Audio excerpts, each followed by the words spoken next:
आइए नजर डालते हैं पश्चिम बंगाल से जुड़ी हुई बड़ी खबर पर। ईडी की टीम पर बंगाल में एक बार फिर से हमला हुआ है। टीएमसी के नेता शंकर आद्या गिरफ्तार किए गए हैं। राशन घोटाला मामले में उनकी गिरफ्तारी हुई है। ईडी की टीम ने बनगांव से गिरफ्तार किया है शंकर आद्या को। गिरफ्तारी के दौरान जबरदस्त हंगामा देखने को मिला। ईंट पत्थर चले हैं, पत्थरबाजी हुई है।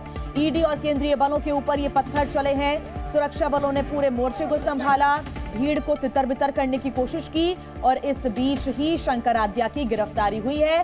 कल भी कुछ ऐसी ही तस्वीरें सामने आई थी जब उत्तर 24 परगना में पहुंची थी ईडी की टीम और शाहजहां शेख के घर पर पहुंची थी ईडी की टीम छापामार कार्रवाई करने के लिए। उस दौरान 250 गांव वाले पहुंचते हैं और हंगामा कर देते हैं, हमला कर देते हैं और कुछ वैसी ही तस्वीर ये सामने आई है जब शंकर आद्या की गिरफ्तारी करने के लिए ईडी की टीम पहुंची। और देखिए पत्थर बरसाते हुए लोग नजर आ रहे हैं, ईंट पत्थर से गाड़ी पर हमला करते हुए नजर आ रहे हैं। कल भी कई ईडी के अधिकारी चोटिल हो गए थे, उनका इलाज चल रहा है। कुछ ईडी के अधिकारी घायल हो गए हैं जो अपने घर वापस चले गए हैं और कुछ ईडी के अधिकारी इस वक्त अस्पताल में भर्ती हैं और कुछ ऐसी तस्वीर आज भी देखने को मिली है।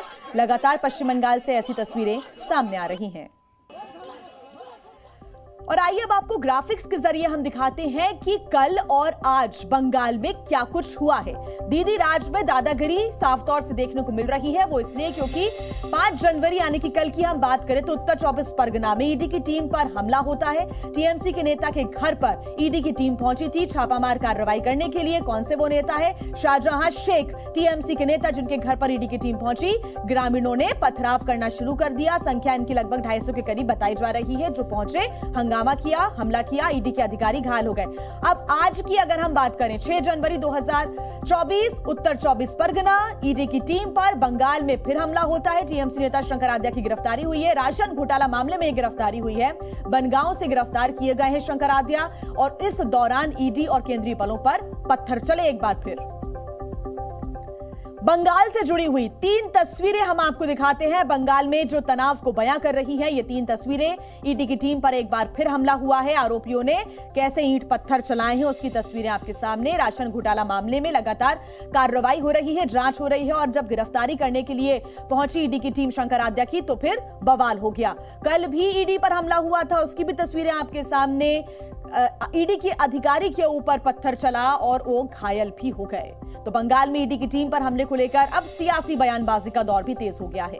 केंद्रीय मंत्री गिरिराज सिंह ने कहा कि बंगाल में किम जोंग की सरकार है, तो वहीं टीएमसी नेता कुणाल घोष ने कहा कि जो हुआ वो उकसावे का नतीजा था।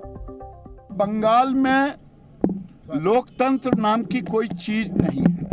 वहां लगता है किम जोंग की सरकार है। अधीर रंजन ने कहा है अब लोगों की हत्या हो जाए तो कोई बड़ी बात नहीं, मंत्री जाते हैं उनको प्रोटोकॉल की गाड़ियां नहीं। तो ये ममता बनर्जी का लोकतंत्र है। संदेशखाली में जो हुआ वो एक प्रोवोकेशन का नतीजा था। बंगाल में जो हो रहा है रोज कहीं ना कहीं तृणमूल का किसी लीडर को डिस्टर्ब करने के लिए, हैरास करने के लिए, नेगेटिव न्यूज करने के लिए भाजपा का इंस्ट्रक्शन पर ये एजेंसी वालों और सेंट्रल फोर्सेस वहां पर जा रहा है और इलाका में प्रोवोकेशन दे रहा है। ईडी की टीम पर कल भी हमला हुआ, आज भी हमला हुआ और आइए ग्राफिक्स के जरिए हम आपको पूरी अपडेट दे देते हैं। उत्तर 24 परगना जब ईडी की टीम पहुंची तो ईडी की टीम पर हमला हुआ। आपको बता दें कि ईडी के कई अधिकारी इस हमले में घायल हो गए। ये आप पश्चिम बंगाल का जो पूरा मैप है वो देख रहे हैं और वहां की जगह जहां पर उत्तर 24 परगना है, यहां पर टीएमसी के नेता के घर पर रेड करने पर पहुंची हुई थी ईडी की टीम। लेकिन ईडी की टीम पर और केंद्रीय बलों पर पत्थरबाजी हो जाती है। ईडी के कई अधिकारी इस दौरान घायल हो गए हैं। ईडी की टीम पर पत्थरबाजी कल यानी कि 5 जनवरी को हुई जब वो ईडी की टीम जो है वो शाहजहां शेख के घर पर पहुंची थी और 250 की संख्या में लगभग गांव वाले आते हैं और पत्थरबाजी करना शुरू कर देते हैं। आज टीएमसी के नेता शंकर आद्या की गिरफ्तारी हुई है। वहीं कांग्रेस नेता अधीर रंजन चौधरी ने भी ईडी की टीम पर हमले को लेकर पश्चिम बंगाल सरकार पर निशाना साधा है। उन्होंने कहा है कि ईडी की टीम पर सत्ता के गुंडों ने हमला किया। तो वहीं टीएमसी के नेता शांतनु सेन ने कहा है कि बंगाल में टीएमसी नेताओं के साथ साजिश हो रही है। सुनिए। सत्तारूढ़ पार्टी के गुंडों ने, दरिंदों ने जो हमला बोला है आज ईडी के ऑफिसरों के खिलाफ, इसमें ये जगजाहिर होते हैं कि बंगाल में कानून और व्यवस्था की हाल कितना बुरा होते जा रहे हैं। मैं तो ये कहना चाहते हैं कि अगर ईडी इतना इडियट कब से हुआ पता नहीं, उनको सारे फौजों को साथ में लेकर चलना चाहिए। आज तो जख्म हुए, अगले तारीख खून भी हो सकते। चंदसकली में जो हुआ है, सेंट्रल इन्वेस्टिगेटिंग एजेंसी का जो ऑफिसर लोग और उनका साथ जो सेंट्रल फोर्स था वो बुरी तरह प्रोवोक कर रहा था, इंस्टिगेट कर रहा था लोकल पीपल को, इसलिए लोकल पीपल रिटेलिएट किया स्पॉन्टेनियसली। असली बात यह है पूरा देश अभी पूरी तरह थक गया ईडी सीबीआई का ड्रामा देखते देखते।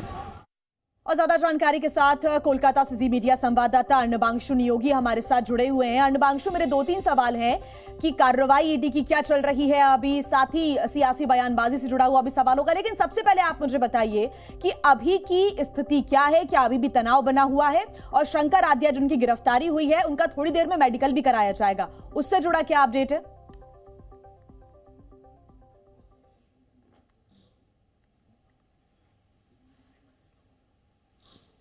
देखिए, राशन घोटाले में जो शंकर आद्या को गिरफ्तार किया है उसको अभी थोड़ी बाद में कोर्ट में पेश किया जाएगा।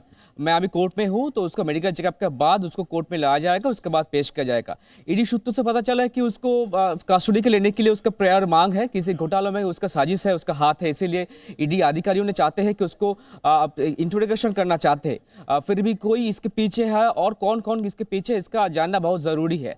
दूसरी बात, जो इलाके में कल घटना हुई थी, हमला हुई थी ईडी अधिकारियों के ऊपर, उत्तर 24 परगना या दक्षिण 24 परगना, दोनों अभी शांत है, मगर कोई भी नहीं है वहां पे।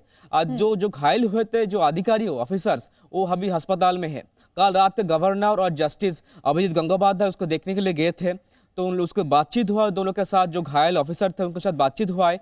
ईडी सूत्रों से पता चला है कि जो उन लोगों की तरफ से मांग किए जा रहा है कि सिक्योरिटी बढ़ाने के लिए, ऑफिस में उसके पर्सनल सिक्योरिटी बढ़ाने के लिए मांग किया जा रहा है, क्योंकि वो लोग बहुत डरे हुए हैं।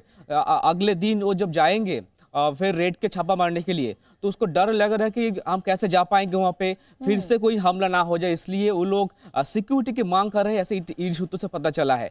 तो अभी थोड़ी देर के बाद में वो लोग आएंगे, मेडिकल चेकअप के करने बाद उसको ईडी अभी ऑफिसर से निकल गया हॉस्पिटल की तरफ से, ESI जोका की तरफ से, वहाँ मेडिकल चेकअप होगा, उसके फिट सर्टिफिकेट मिलेगा। फिट सर्टिफिकेट लेने के बाद वो सीधा आएंगे कोर्ट में, सिटी सेशन कोर्ट, जो अभी हम खड़े हैं यहाँ पे। उन लोग ठीक 2:30 या 2 बजे उसको पेश किया जाएगा कोर्ट में। उसके बाद ईडी ने जो प्रेयर है, इसका मांग है, वो उसको सबमिट करेंगे। उसके बाद आशा करते हैं कि ईडी को मिल जाएगा उसकी कस्टडी। क्या प्रतिक्रिया दी जा रही है? आपने बताया कि सिक्योरिटी की भी यहाँ पर मांग की गई है, क्योंकि कल जैसी घटनाएं हुई, आज जैसी घटना हुई, वैसी फिर से हो सकती है। ऐसे में सरकार की तरफ से, प्रशासन की तरफ से क्या कदम उठाए जा रहे हैं? और जो कल घटना हुई है, जब मीडिया की टीम के ऊपर पत्थरबाजी हुई, ईडी के अधिकारियों के ऊपर पत्थर चलाए गए, CRPF की गाड़ी पर पत्थर चलाए गए, उस पर कार्रवाई पुलिस की तरफ से क्या हो रही है, क्या जानकारी?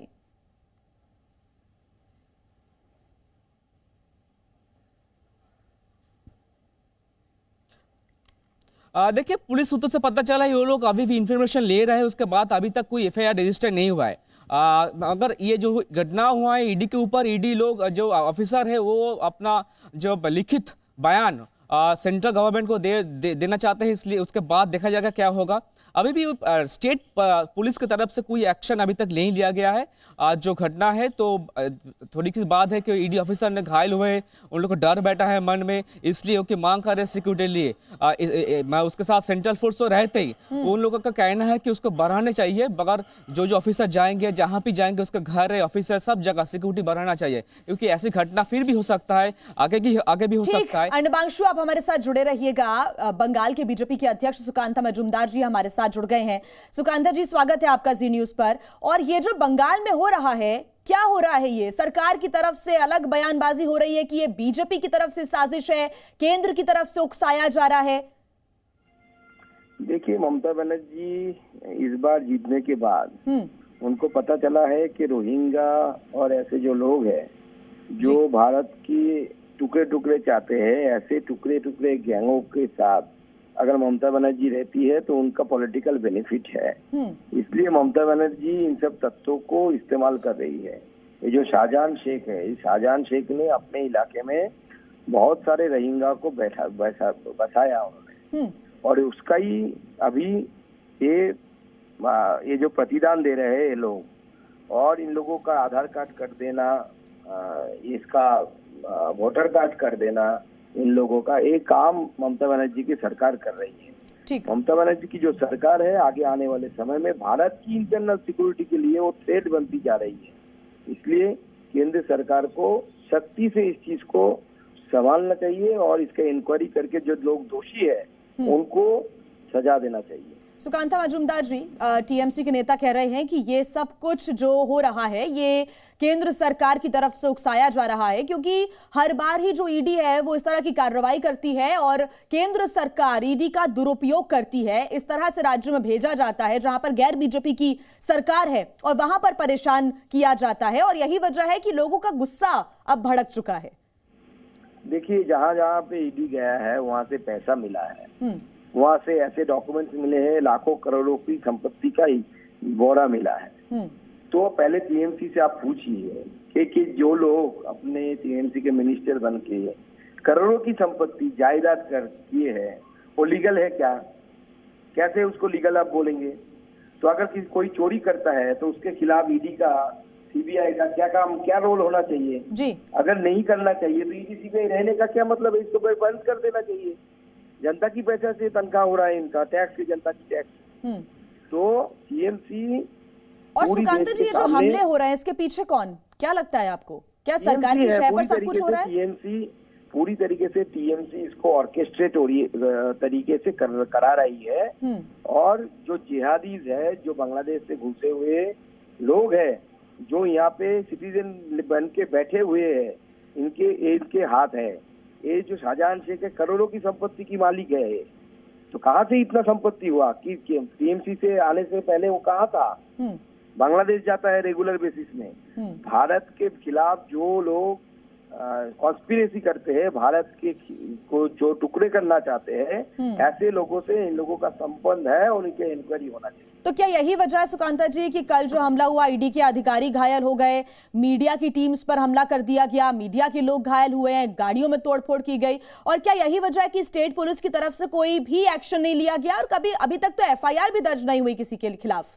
नहीं, एफआईआर भी दर्ज नहीं हुआ, पुलिस नहीं पहुंचा, और पूरी तरीके से ये दिखाता है कि बंगाल को कश्मीर बनाने के लिए पूरा ममता बनर्जी तैयारी कर चुकी है। बंगाल को दूसरा कश्मीर जैसा हालत बनाने के लिए तैयारी में है ममता बनर्जी और उनकी पार्टी। ठीक, सुकांता मजूमदार जी, बहुत शुक्रिया आपका हमारे